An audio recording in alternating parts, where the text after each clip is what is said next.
तो नमस्कार दोस्तों, आज जिस मूवी के बारे में बात करने जा रहे हैं वो नानी के द्वारा ही एक्टेड एक मूवी है जिसका नाम है हाय नन्ना।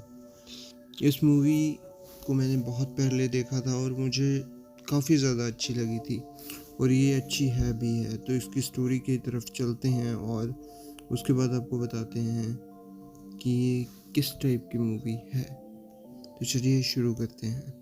6 साल की माही मुंबई में अपने पापा विराज, दादाजी और उनके पेट डॉग प्लूटो के साथ रहती है। माही को सिस्टिक फाइब्रोसिस नाम का एक सीरियस बीमारी है जिसके चलते उसकी ज़िंदगी हमेशा एक चैलेंज बनी रहती है।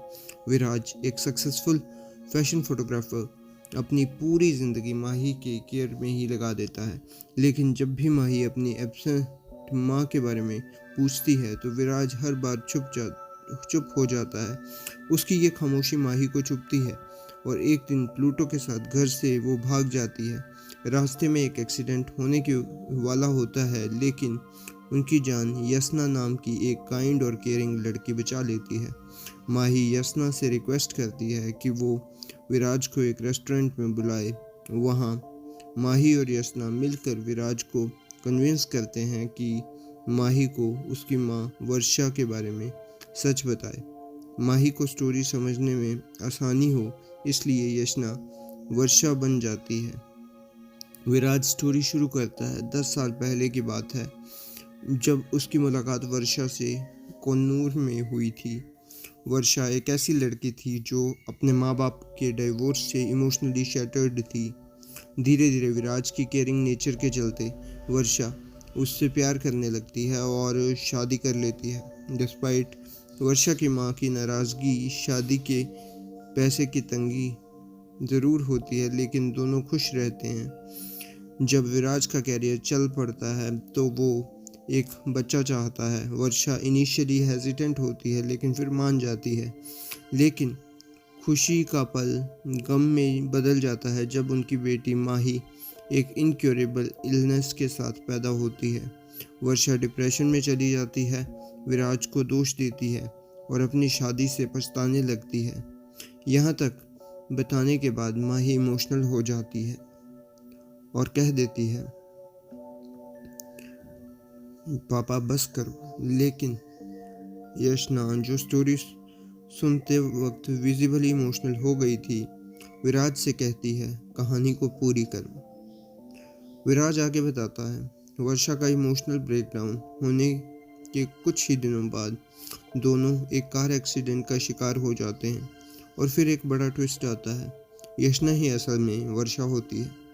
वो एक्सीडेंट के बाद बच तो जाती है लेकिन उसे एमनीशिया हो जाता है। उसका पूरा पास्ट, उसकी शादी, माही, सब उसे भूल जाती है। उसकी माँ विराज से झूठ बोलती है कि वर्षा डिवोर्स चाहती है और उसे दूर रहने को कहती है। विराज टूटा हुआ लेकिन अपनी बेटी से प्यार करता है। अकेला ही माही को बड़ा करता है।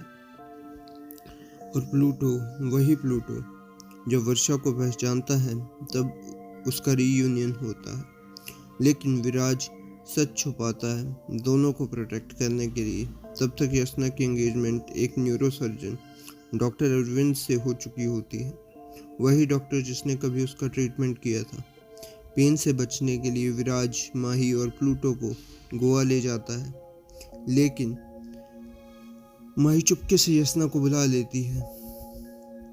गोवा में फिर से माही, विराज और यसना के बीच एक नई बॉन्डिंग बनती है। यसना, जिसे अपने पास्ट के बारे में कुछ याद नहीं, विराज से फिर से प्यार करने लगती है जैसे दिल ने उसे याद रखा हो। शादी के दिन जब माही के नानी यसना को सच बताती है तो यसना शॉक हो जाती है। माही भी हर्ट ब्रोकन होती है। तभी यशना के एनस्ट्रेंज्ड पापा और बताते हैं विराज ने माही को कितने प्यार से पाला है और ये तीनों एक दूसरे के लिए ही बने हैं। यशना अपनी शादी छोड़कर हॉस्पिटल भागती है। माही क्रिटिकल कंडीशन में होती है। अरविंद और डॉक्टर्स की मदद से माही की सर्जरी हो जाती है। सर्जरी से पहले यशना माही से प्रॉमिस लेती है कि वो उसके पास रहेगी और उसे एक गाना सिखाएगी। कहानी ख़त्म होती है कुछ सालों बाद, जब बड़ी हो चुकी हल्दी माही स्टेज पर वही गाना गाती है, अपनी माँ से सीखा हुआ, जो उनके फिर से मिलने, उनके हीलिंग और प्यार की ताकत का सबसे खूबसूरत सबूत होता है। तो दोस्तों, मूवी अच्छी थी। थोड़ा सा जो ट्विस्ट है वो मतलब हज़म नहीं होता, बट फिर भी काफ़ी अच्छी थी। तो ये था मेरा रिव्यू। मैं मिलता हूँ आपको किसी और वीडियो में, किसी और मूवी के साथ, किसी और रिव्यू के साथ। तब तक के लिए बाय।